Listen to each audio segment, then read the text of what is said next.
ইল্লা এর অর্থ ছাড়া বা ব্যতীত। ইল্লা এর অর্থ ছাড়া বা ব্যতীত। এই শব্দটি কুরআনুল কারীমে 666 বার এসেছে। ইল্লাল্লাযীনা আমানু, ইল্লা এর অর্থ ছাড়া, আল্লাযীনা যারা, আমানু ঈমান এনেছে। ইল্লাল্লাযীনা আমানু যারা ঈমান এনেছে তারা ছাড়া। হা খাড়া জবর হা, এক আলিফ টান, জাল আলিফ জবর যা, এক আলিফ টান।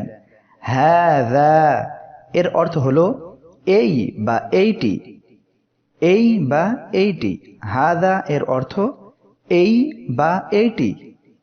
এই শব্দটি 225 বার এসেছে।